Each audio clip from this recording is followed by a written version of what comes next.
Wala na kayong ibang ginalaw dito. Wala po. Bigla na lang hindi nag-touch eh. Ay, nag-touch eh. Ay, bigla na hindi nagbukas. Nagbubukas pero hindi nagtatouch. Ayun. Nag-open na. Naka-open niya. Nag-open na siya. Ayaw po mag-search. Hindi ko makita, hindi ko makita. Matagal siya naghahang.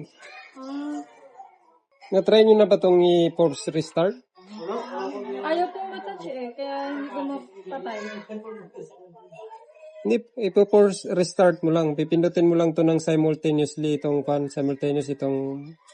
volume up, volume down, then power Nakabukas button. na ba yan? Ito po eh. Pipindutin mo. Nakabukas or Nakabukas pala eh.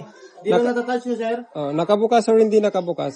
Gagana yun. Yung force restart. Ito. Yung hindi to. Dito niya, sabay.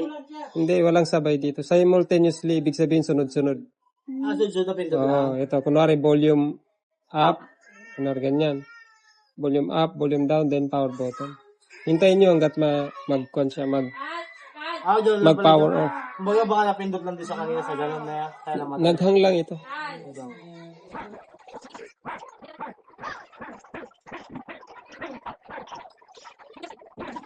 Ilang voltayang i-inject natin dito, Master?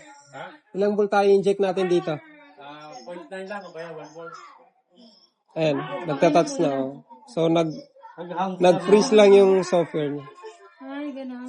Kala ko may Inabahan po ako. Kala ko may natanggal sa loob na ano eh. Na? Baka mamaya may mga natanggal na Wala mga naman. ganun. Madalas nangyayari yan sa mga iPhone. Kaya bago nyo dalhin sa technician, i-try nyo muna yung sinasabi. Sige po. Ano yung sir, paano yun? Up, tas down, tas Up, press. down. Alam na ni Mrs. mo. Thank you po. Sige, Wala sige. na akong bayad. Ha? Wala na pa, wala na. Sige po. Sige. Thank you po. Sige.